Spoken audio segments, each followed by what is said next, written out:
So welcome, I am Sandy Fortin with Healthy Acadia, your HEAL coordinator for Hancock and Washington County. And we have Kate Pergola and Deb is trying to log in as well for Penobscot County.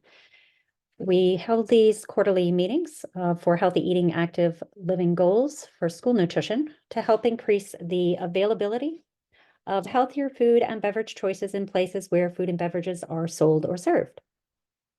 We hope to increase the availability of food grown, produced, and raised in Maine, and support school nutrition programs to improve the perception of school meals.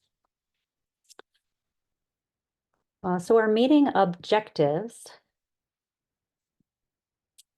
We are here to increase your understanding on the purpose of work group and group objectives, provide updates, reminders, and opportunities, network and share, strategies for handling common challenges, and identify ways that healthy eating, active living coordinators may be supportive. And want to welcome you all again. Today's icebreaker for us in the chat, we're going to invite you to drop in your favorite emoji. So if you can think of your favorite emoji, we want you to go ahead and drop that in the chat. And again, the HEAL coordinator role, we are here to support policy, systems, and environmental change strategies to increase opportunities for healthy eating. And we'll get to the introductions of our guest speakers in a little while. And feel free to drop in the chat what school you are representing as well as your favorite emoji.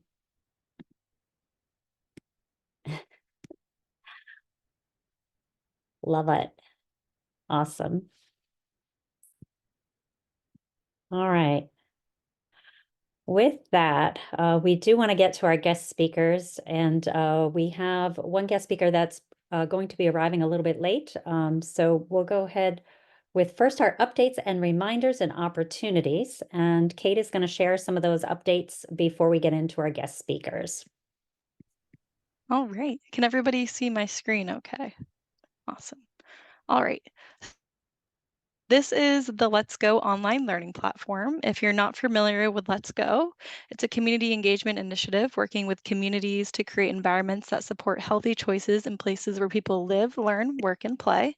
And this is an option to have trainings that you can do on demand, as well as filling out self-assessment if you would like to look at your school nutrition program and look at what your strengths are and where areas where you can make some improvements.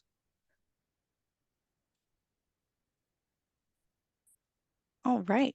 And also with Let's Go, they are offering a culinary skills for school meals training. And this is a 5-day hands-on intensive culinary training for school nutrition professionals. And this focuses on foundations for food service, including knife skills, cooking techniques, and kitchen efficiencies to improve culinary skills of school nutrition professionals. So there will be 3 culinary trainings this summer. 2 will be in South Portland, and the last one will be in Mount Blue. This application will open on May 1st. So as you can see, this is like a little intro where you can fill out your first and last name so that you can be on the list for when the application actually comes out. Again, this will be in the notes after this presentation. So you'll get notes with all those links. Next, we have the School Food System Innovation Grant. And this application opened on March 4th, so it's currently open and it is due on May 1st. So you do have a little bit of time if you are interested in that. And for eligibility purposes, applications must have 1 lead partner and at least 2 partner organizations. The lead partner must be a Maine-based food system partner. And lastly, for our updates, Maine Marinara Collaborative's Marinara Sauce and Maine Coast Fishermen's Association's Monkfish Stew were named the first 2 value-added products to qualify for the Maine Department of Education's Local Foods Fund. So we encourage you to work with your vendors to procure these items for your school meals. And that's it for updates. And again, these links will be put into the notes so that you can explore these awesome resources. Great. Thank you so much, Kate. That was great. Any questions about those before we move on to our guest speakers today?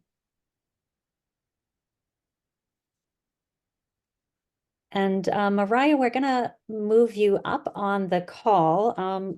Nikki did explain that she may have a delayed time on checking in, so she may check in a little bit later. She is in the school cafeteria today, so we'll expect her to join a little bit later. Oh, all right. And so introducing our guest today, we have Mariah Martin, coordinator and volunteer at Cafe Club at the Rowe Elementary School in Norway, Maine. And she's going to give us a little overview of what volunteering in that school district is like. Sure. Thank you for having me. You hear me okay? Yes, that sounds great. Thanks, Mariah. Okay. My name is Mariah, and I volunteered for a few years at the Rowe Elementary School in Norway. I was kind of like a champion of the program under Holly Stewart, who was the main health coordinator for our school district. And I worked as like a kind of liaison for her, just to help get the program up and running. I have a lot of business contacts in our school district to try to garner support in our area to get volunteers for the program. And I spent a few years in the cafeteria with students, and the way that we did it was when you went through like the intake process, you would like adopt a classroom, and you would go be with that classroom 1 day a week. And it was preferred that it was always the same day of the week that you would go see them. But it was understood that we are all human, so there are some times that you can't make it, and to just let the teacher know. We had the contact information for the teacher that we were volunteering for. And I think some of the volunteers would just say, I'm sorry, like I have a meeting that came up, I can't come this week. But I would always just tell the teacher for my classroom that if I couldn't come on that day, I would tell her I couldn't come, but that I could come on a different day instead. And so sometimes the kids thought it was like the coolest surprise ever when I would show up a few days earlier than they were anticipating, because I was going to have a scheduling conflict. And it was just so fun because you kind of realize how much these kids are just looking for another like adult in the community that they can talk to that isn't their teacher. Because I know, at least with my children, they, like the parent is never right, and the teacher is like also never right. But to hear someone else saying it that isn't the teacher or their parent, they're like, I guess they were right. It's just so fun. One of my favorite things when I would go into the cafeteria with my classroom is trying to think of something outside of the box to have for lunch that day for them to see me eating. I don't know like what the standard is for cafeterias across the state, if most of them have the same like types of lunches, but some kids I think didn't have so much exposure to different types of foods or different colors of foods. They would have like the standard cafeteria lunches, but to see something different was like, what is that? And it was just a fun way to engage them with the idea of there are all the time foods and there are sometimes foods, and we do get treats too, but we have to try to eat a colorful diet. And I'm not sure, I'm happy to share like anything about our program, but is there something specific that I can share that would be most meaningful? Yeah, I'll put it out to questions from the school nutrition directors and staff if they've got particular questions, or other partners that are on the call. We've got a few moments to take a couple questions now, and we can elaborate at the end as well. And if you're shy and don't want to ask, feel free to drop a question into the chat and I'll relay it for you. Hi, Sandy. Can you guys hear me? I just got in. I'm a little late. I'm sorry. So I missed half of what Mariah was saying. So Okay, and who is this speaking? You're This coming is up. Nikki Yeah. from Yarmouth High Ah, School. Perfect, Nikki, great. Yeah, Mariah was just sharing about the cafe club. So I explained that you would be coming in a little bit later and sharing your experience of volunteers. So Mariah's just shared about the cafe club where she volunteers in the cafeteria, sitting down with students. Yeah. Do you have any particular questions for her at the moment? Not at the moment. I just got in, so I'm kind of just, okay, what am I doing? All right, well, we'll see if there's a question or two with Mariah, and then Sure. we'll put you on and you can share about your volunteer experience at the Yarmouth School. How's that? Sure. Okay, glad you could join us. Thank you. Other questions from the attendees today?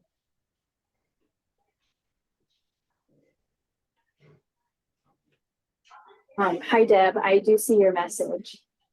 Yes, I think like having another adult present in the cafeteria, like sitting at the table with the children, definitely relieved staff of opening milk cartons or ketchup packets or, you know, sweet and sour sauce, whatever it may be. And it wasn't even just limited to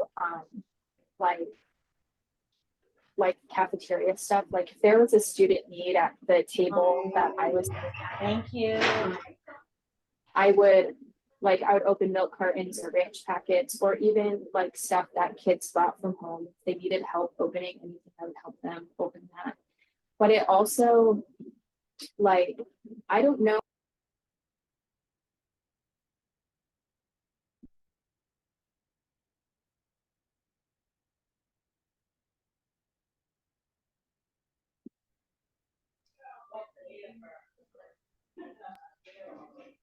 I've been muted this whole time, haven't I? No, just in the last few seconds. Oh, are you still Just in- there, Mariah? okay. Sorry about that. Yes, that's Technical okay. difficulty. Just missed that last Yeah. part of your sentence. That I would help students open like whatever they had, even if it wasn't from the cafeteria, if they need help opening anything, I would do that. But also at Guy Road, they try not to have everyone like getting up to go to the trash can all at once. So they have to ask a teacher, you know, can I go dump my tray now? So I would try to take some of those like more simple, like, no, please wait to go dump your tray because so-and-so isn't quite back yet. When they're back, you may go. And just trying to take over some of that, like the staff needs that are like the simple basic things. If they like if they needed to go outside of the cafeteria to use the bathroom, like I would tell them they would need to go ask the teacher and make sure that they sign out the correct way, because the cafeteria at that elementary school does lock. So once the students are in the cafeteria, if they leave, they have to get like buzzed back in. So I'm like, that's above what I'm, you know, you have to go ask someone else. But yes, I would definitely help. And I think it was helpful for the staff that was in the cafeteria to have someone else to kind of share the burden of the milk cartons and the sport wrappers and all that stuff. Great. Nice. Not seeing any further questions at the moment. This isn't your last time to ask questions of Mariah, but I do want to give the other speakers a little bit of time to just introduce their programs as well, and we'll come back to open discussion with everybody in the end. Thank you so much, Mariah. And Nikki, we would love to hear your story. So Nikki Donovan from Yarmouth School Food employee, and coordinates the Lunch Crunch. So I'm excited to hear about the Lunch Crunch summer program that Nikki has. And Nikki, if you Hi. jump in. Yeah, well, we're just cleaning up after 300 lunches today at school. But Lunch Crunch,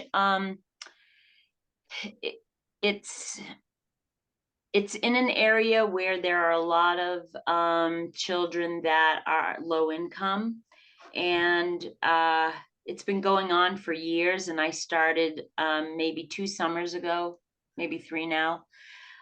It seems like after the pandemic, the numbers have dwindled, even though we know in this, it's sort of like an apartment building area in their common ground where it's like a playground. They know that we're there, but I think if we moved the time further or later in the day, it would be busier, because I think a lot of students that aren't, that don't have parents at home tend to maybe sleep in later than they should. And so I think that has a definite impact on our numbers. But what I do is I make meals in one of the schools, the elementary school, and they have all the requirements that we do in a normal lunch cafeteria setting at school. I try to make it so that the lunches it's like a picnic. I have picnic tables. I bring picnic cloths. I give the kids their meals on paper plates. I don't portion in little bags like I used to, because it's an expense. And we don't have the funding like we used to. So I've tried to, shave money wherever I can. Instead of buying little individual juices, now I make a big container of lemonade. And I do it like I'm serving a big picnic. And I think they really like that. And the younger kids that work with me, they eat with the kids, and we make little fun snacks out of fruit, and we try to be creative. We get a lot of donations. Last year, we got a donation from one of the fundraisers that they have in town here called the Ice Cream Social. So there was a lot of ice cream left over. So we would, pre-scoop the ice cream, bring it in coolers.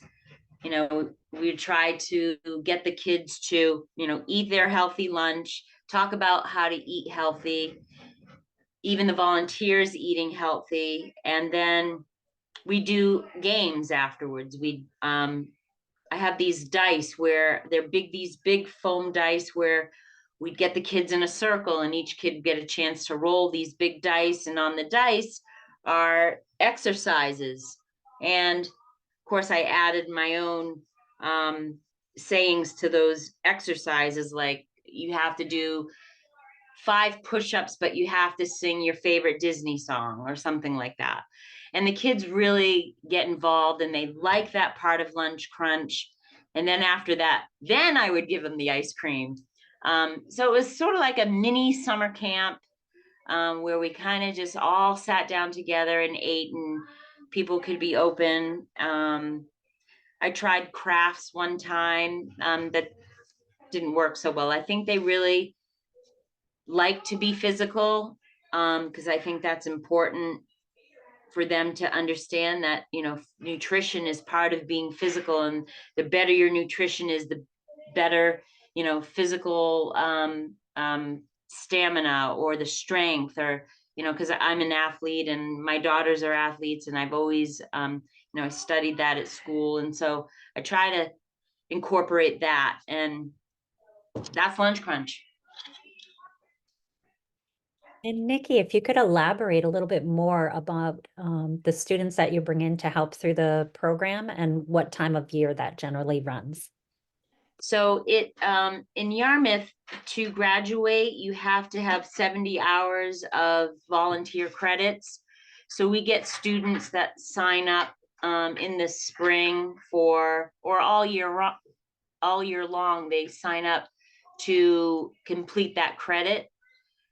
And so I'll have students sign up in the spring, and then I don't really need a lot of volunteers. There are a lot of volunteers, older ladies that want to volunteer their time. And I usually have one student that is paid. So they do get credit towards their graduating volunteer hours. Thank you. and I usually pick students that I mean, working in the high school, you get to know these kids pretty well. So I usually pick kids that want to be with younger kids and that are usually athletic, because the boys that come to Lunch Crunch typically don't go to some of the, the sports in the spring. And so they want to learn, and if it's a male, it's even better. So I usually will sign up a male and a couple females to kind of balance out the girl boy thing. Nice. And are there particular tasks that you have found exceptionally helpful for youth to be participating in? You mean during the Lunch Crunch hours of? Correct. Yeah.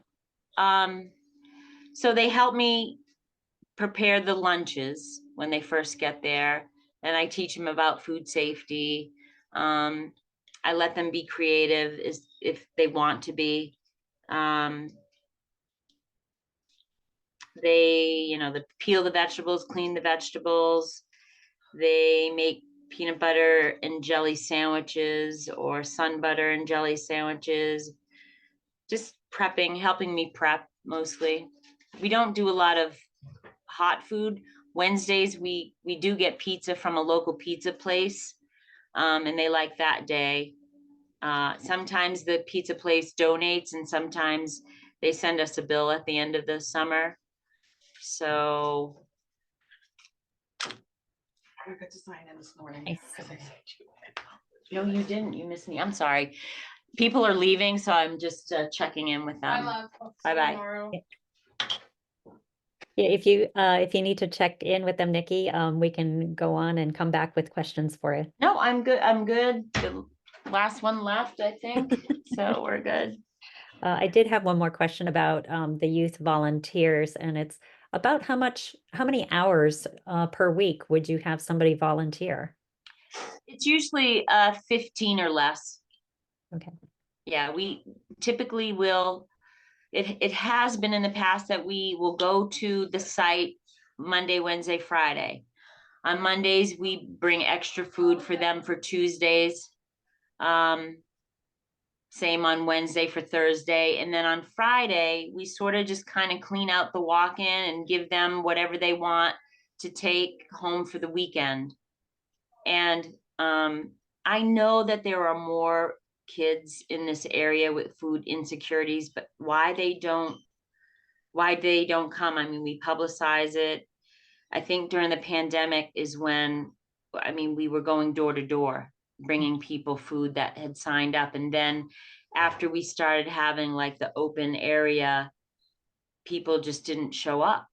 But we know that there are people there. And we try to make it fun. I have a bubble machine that I blow bubbles, and the kids run out. It's really lovely to see them, because they're happy and they play together, and they're getting good food. Right.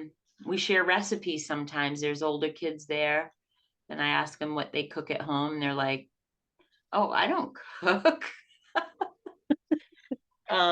So it's fun. It's like a little summer camp with Yeah. food.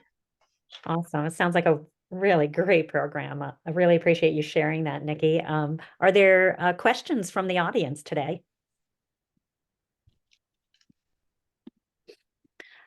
General question about what does your typical school meal look like? So school meal or lunch crunch meal? Lunch crunch, probably. I'm Yeah. interested more in a typical school meal. Oh, our school meals. Oh boy. So at the high school, we have a hot side, and then we have a slider, which is like it's hot food, but it's burgers, chicken sandwiches, chicken nuggets, pizza. But then every day we also have a hot side. So Monday we had General Chicken, which is it's a frozen product. We cook brown rice. We saute steam vegetables and saute them in the sauce. Then this Thursday we're supposed to have chicken biryani, which is an Indian meal that I'm glad that school will get canceled because it's really difficult. So, and then every Friday we do a big pasta bar. It'll either be pesto and Alfredo, or it will be meat sauce and marinara.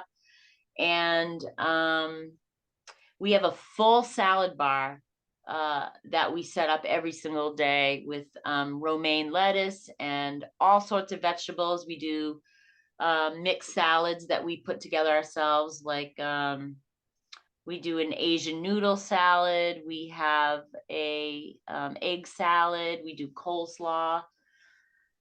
Today we had like a Southwestern salad with corn and beans, green onion. But so that's typically our lunch, a very good home style meal. And then the slider food, if people just want a quick grab, because typically there's no lines there. And then a full salad bar and of course choice of milk. Nice. Quite healthy. Yeah, you're welcome. Any other questions for Nikki at this time?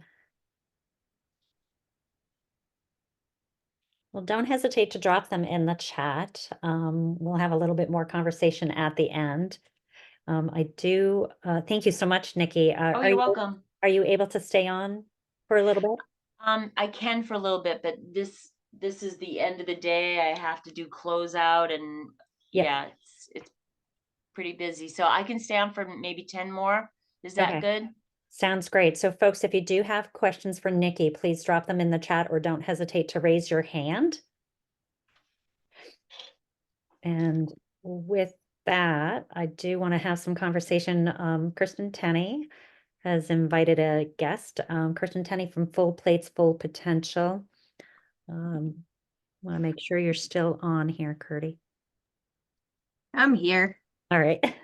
Yeah, and so I brought my co-facilitator, Leela. I'll probably explain most things because it was short notice, so I don't want to put her on the spot to have to talk about the youth council, but maybe I'll give a little bit primer and then if she wants to chime in or any time she can. So my name is Kirsten. I work for Full Plates, Full Potential. I'm the community engagement manager. So I do currently a lot of work with students, starting to in our community organizations, but also starting to work towards working more with parents and school boards and family members, things like that.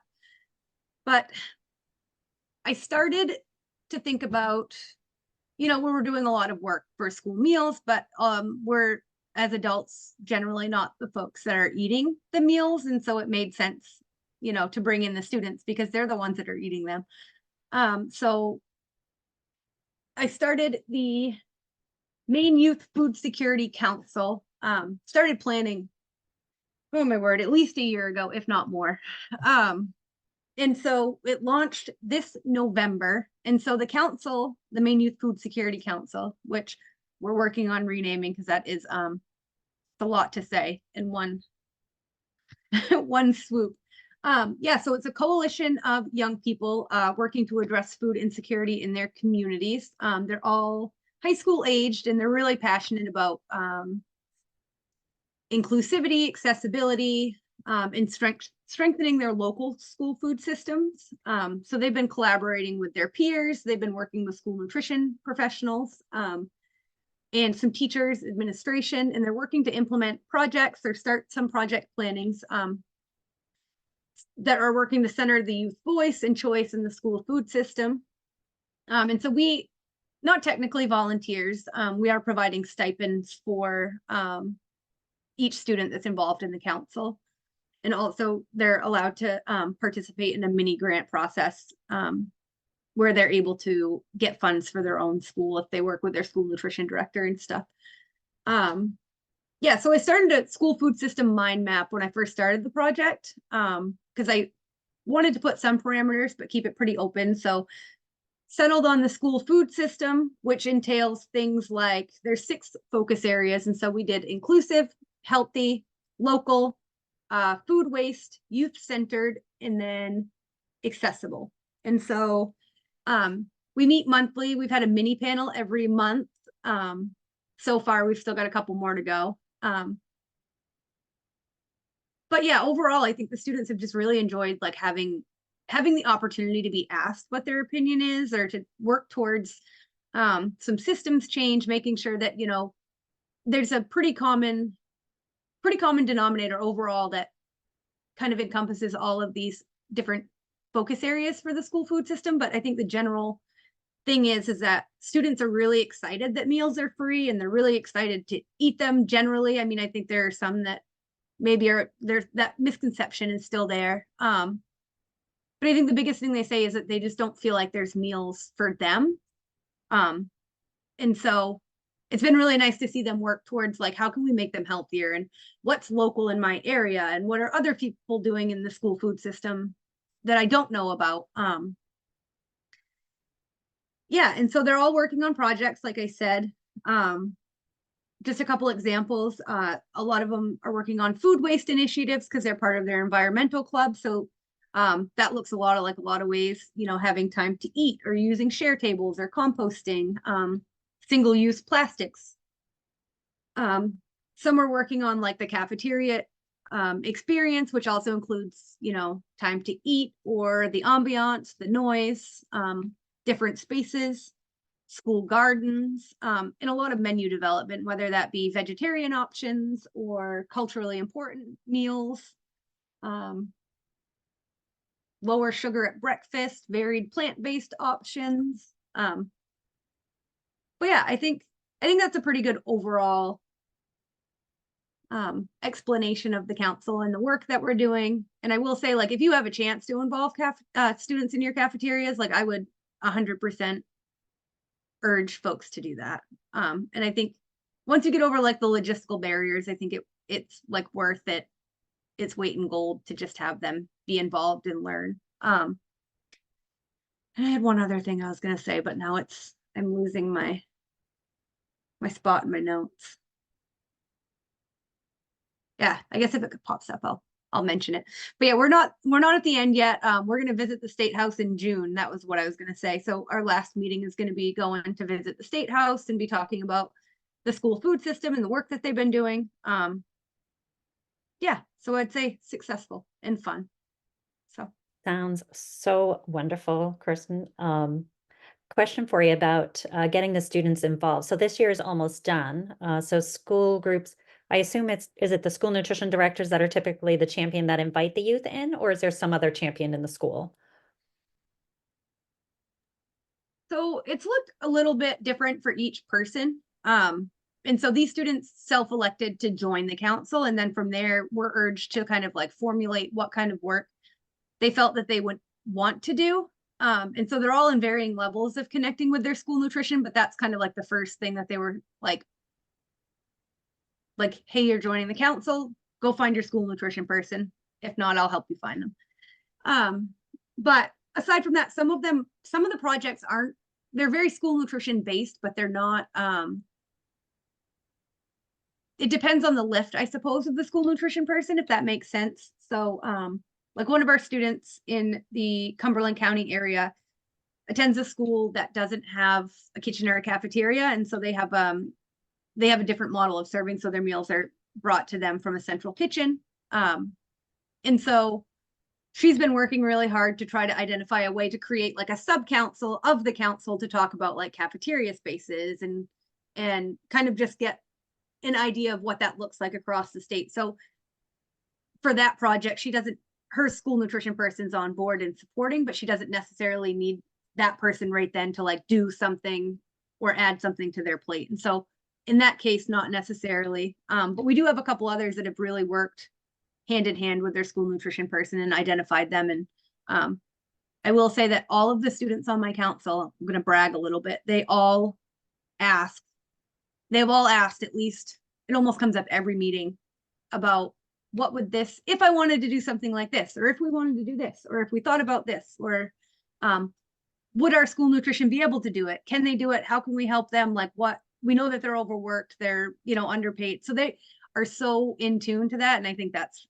special too, because I think sometimes we don't think that they're aware of some of the barriers that school nutrition faces. And so it's really nice to see them do that. So they're little champions too. And so I know that doesn't answer your question all the way, but it depends. But no, they self-join the council. It just depends on what their project is and how in-depth they have to pull the school nutrition folks in. Sometimes it's their environmental club advisor is their adult champion at school or something like that. So Nice. Yeah. Great programs. Do you want to introduce, or should we go to other questions? sure. Yeah, so Leela is my co-facilitator. I can let her introduce herself if she would like. And she might have things to add about her experience.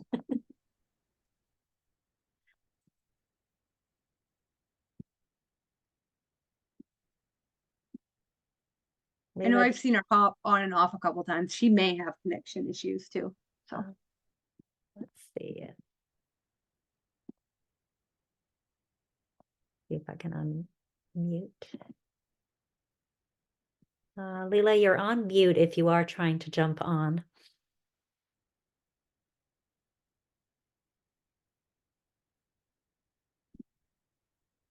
And if that's not working, I would just recommend using the chat if you're not getting through to us.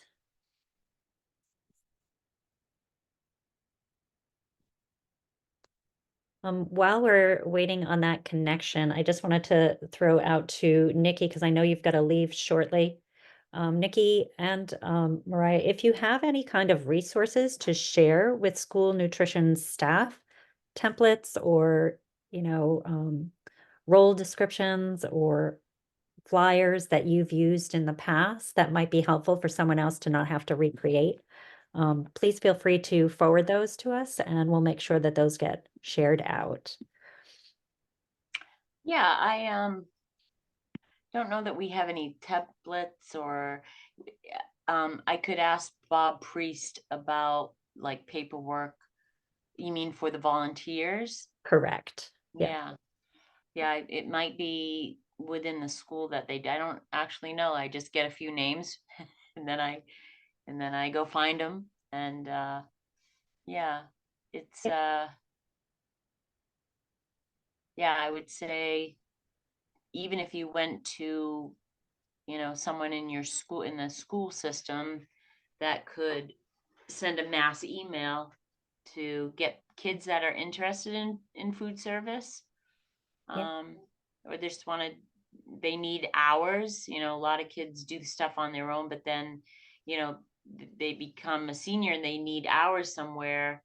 Sometimes they just kind of put them with me, and we create some sort of job for them to do. Just hanging out with the kids, really, just being like a friend to the kids that come to Lunch Crunch and playing with them. Nice. Sometimes is because I try to do most of the kitchen stuff, but I'm a little control freak sometimes, so they don't have to do much when they come in. Just kind of load the van and make sure there's bubbles in the bubble machine. But Loading the van is always good when you have somebody to do the heavy lifting. yes, exactly. Yes, I love that part for sure. Yeah. Yeah. But thank you. That was great. I wish I could stay. But if anybody has any questions, I don't know if you have my email there, Yes. Sandy. Yep. Feel free to contact me. Sounds good. We'll share that in the notes following this presentation. Thank you so much, Okay. Nikki. Thank Appreciate you. taking the Take time care, out of your everyone. day. Bye-bye. As Nikki was saying too about volunteers, especially high school, requiring that 70 hours for high school students to accomplish their volunteer time.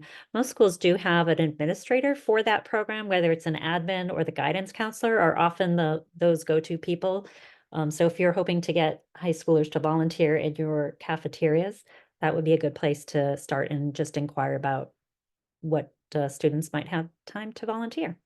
And Kirsten, did you want to elaborate on these questions? Oh, sure.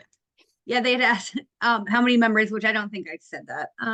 So we started out with 10 active members. Now we're down to about 8 very active members. And they come from 5 counties and 9 different school districts. So there's Cumberland, Penobscot, Somerset, Waldo, and Washington County. Currently, we're going to structure things a little bit different next year. So I'm hoping to target every county. So if anyone has like interest, whether you're school nutrition or you're a community partner or just like an adult champion that is interested or have a student that you have in mind. I haven't started outreach yet, but I do have a list of like folks. So I would love to add people to the list if they're interested in connecting further. And so we'll start probably, I would say September next year, probably. It's going to be a lot of summer outreach. So I think next year it'll be a little bit longer. We got a late start this year, but next year it'll be the full school year. So. And could you elaborate a little bit more about the stipend, how that works for students? Yeah, so if they're able, they provide a W-9. We do have a little memorandum of understanding. It's really just a simple like, you'll attend meetings, we'll be respectful, we have this, we'll do monthly check-ins, which we don't do monthly check-ins. Students and monthly check-ins is just not necessarily a thing, which is fine. They're busy. But yeah, so just those two things. We offered it a few different ways. It was really up to them. They some students are getting paid the full 500 at the end. And then they get evened out to be like $20-ish an hour. But yeah, some are taking like the full 500 stipend at the end. Some did half and half. Some get paid monthly. Yeah, so it's been really easy. We have a nice really nice finance person. So I just send her the information and she pays them, and it's been working out pretty well. And there were some barriers at first because there is like a target amount that you like with paying students and stuff, but I think we fell kind of like under that radar. So we had a few less barriers that way, but. Sure. And these are usually virtual meetings, not in person. Trisha was wondering. Yes, virtual meetings.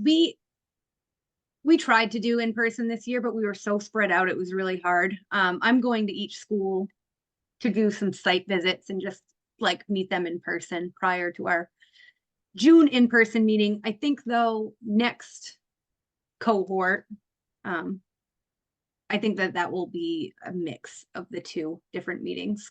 I think there will be some leadership structures that will be a little bit different with the council. So students will actually have a young person in their area, like on the ground. So super. Yeah. And maybe if you can share the registration link with us. So if school staff want to start encouraging students to reach out to you for next year's cohort. Yeah, I think at this moment, I don't have like a registration link. I guess I could make one and send it to you if you want. I haven't really started that process yet, but I can feel free to share my email, and just like people can just email me and I'll throw them on my spreadsheet. That sounds fabulous. Excellent. Other questions from the audience today?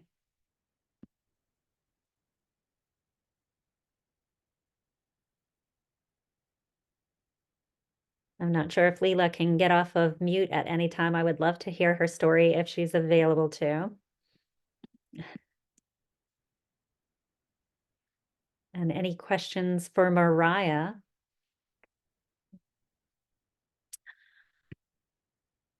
Well, if you're thinking about questions, I'll just add, so Mariah coming from the regional bank, Norway Savings Bank in that area. I just wanted to put out there to the folks that are attending today, we have followed up with local banks. And that is a very popular thing for bank staff to actually volunteer hours.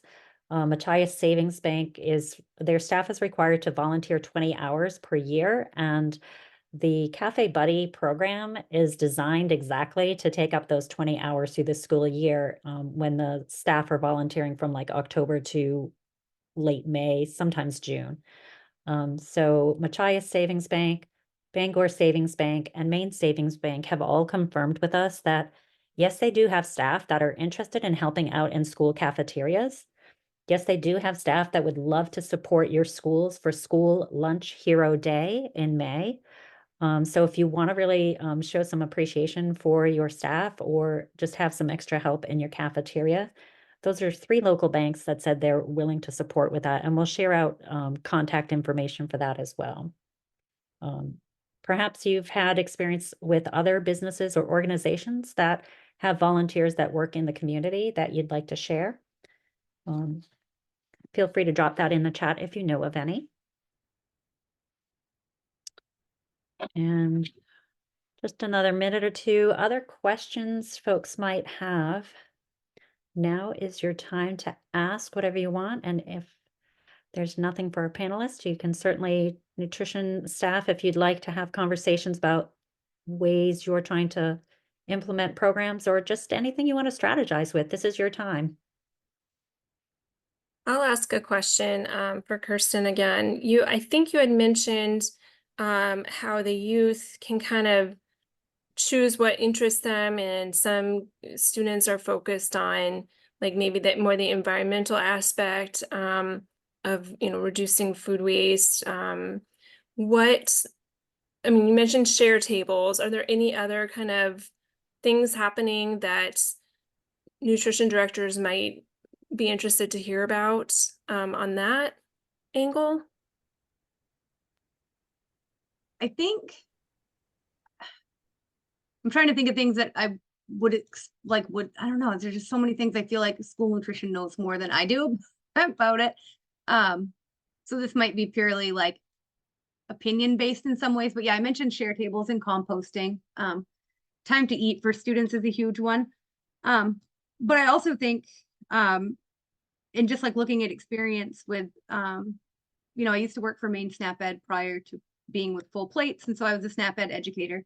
And so I think another thing that comes to mind is thinking about those different programs. And so I feel like cafeteria education in the cafeteria about things, or like taste tests, things like that, like kind of like that longer term goal to ending food waste. But like the more students feel comfortable with what's on their plate and the more interested they are in things like that, like, using the words like crunchy carrots and I don't know, just those little things like that. Like, I think that's kind of, that helps with food waste. But yeah, I can't think of anything that's like coming to mind that, school nutrition probably wouldn't already be doing or aware of. But yeah, so that's a good question though. And maybe, I don't know, maybe my students will have some input on that. Like I said, oh yeah, I'll explain. Yeah, our students are doing food waste. I mean, it's Earth Month, so I know it's Earth Day, but I just call it Earth Month. Yeah, Audra, a share table is so, some schools do this. Oh, I'm going to go back to another topic, but some schools do a share table. And so it's where you can place, like, say you get an apple on your lunch tray and you haven't like bit into it, or you have an unopened milk carton, or you have, say you have like a package of potato chips or something like that, and you don't plan on eating it. You can set it on that table so another student is able to pick that up and take it with them. So that's kind of like a combo of reducing food waste, but also providing additional food for students who may need it. That's a fabulous idea. That's yeah, great. and there are a few schools that do it across the state and the country and stuff. But yeah, share tables are one of my favorites. So I think it's pretty cool. Idea. Thank you, Kristen. Yeah.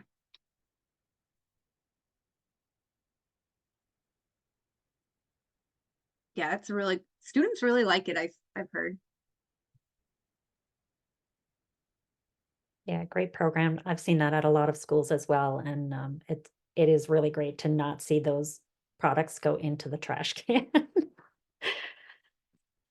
Other questions for either of our guests today?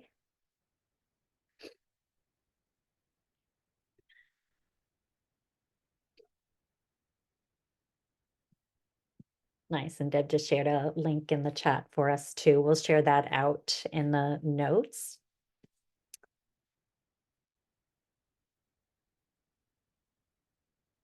Well, I want to be mindful of folks' time. We have just a couple of closing remarks to do with you before we go out. It's a beautiful day before we have a snowstorm come through, I guess. So want to pass this part on. Let's see, we have just our closing remarks. Again, thank you, Kristen, Nikki, and Mariah. It is really a pleasure to have folks come in and give a different perspective from across the state and beyond. And thank you to my co-hosts, Kate and Deb, for helping facilitate this. The outcomes here, we will put together the notes from today, and the recording will be shared out on Bangor's YouTube channel. And we just wanted to put out there a request. We would love to have our next quarterly meeting in October. The date has not been scheduled yet. So if you have a preferred date in October, we do try to do about the first or second Tuesday of the month at this time, 1:30 in the afternoon seems to work best for school staff. And what topics do you want to hear about? Any thoughts today while we're here about our next scheduled meeting, or what topics you really would love to hear about?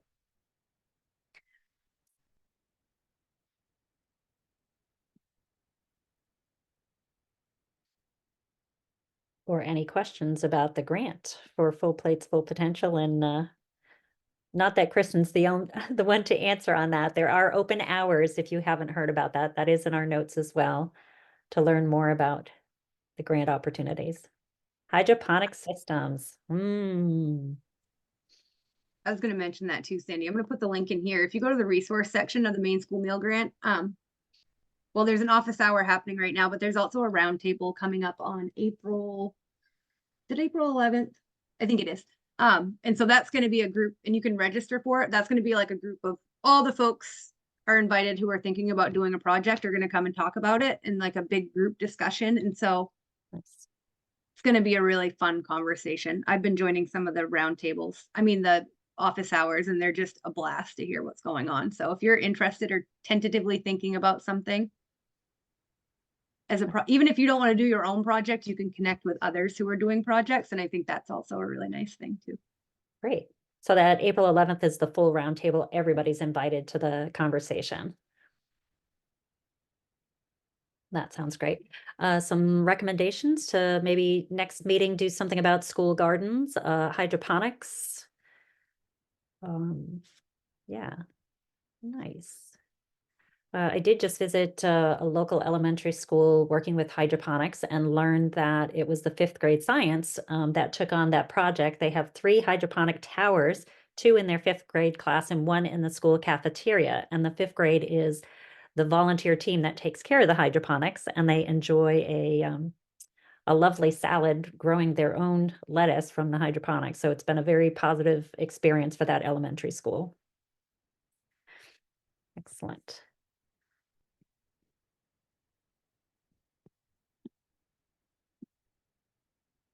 Questions from the audience? Anyone?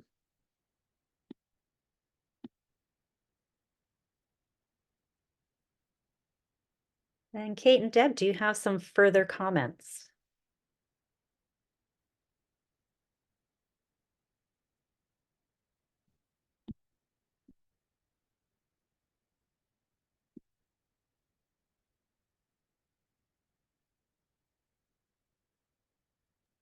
This was great. I thought this was very informative. I hopped on the call a little bit late, but if you're in Penobscot County, I'm your contact person. So don't hesitate to brainstorm with me if you're looking for some support. Happy to be an extra brain on some of these topics. Great, thank you, Deb. I just wanted to thank all the speakers for today and all of you for taking the time out of your day to be here, because we know your time's super valuable. So thanks, everybody. Yeah, thank you, everybody. Thank you for joining us, and we're giving you back 3 minutes of your day. If you have a question for Kate, Deb, or I, feel free to stay on for an extra minute or two. We'll be here for a few more minutes. Awesome. Thank you again so much.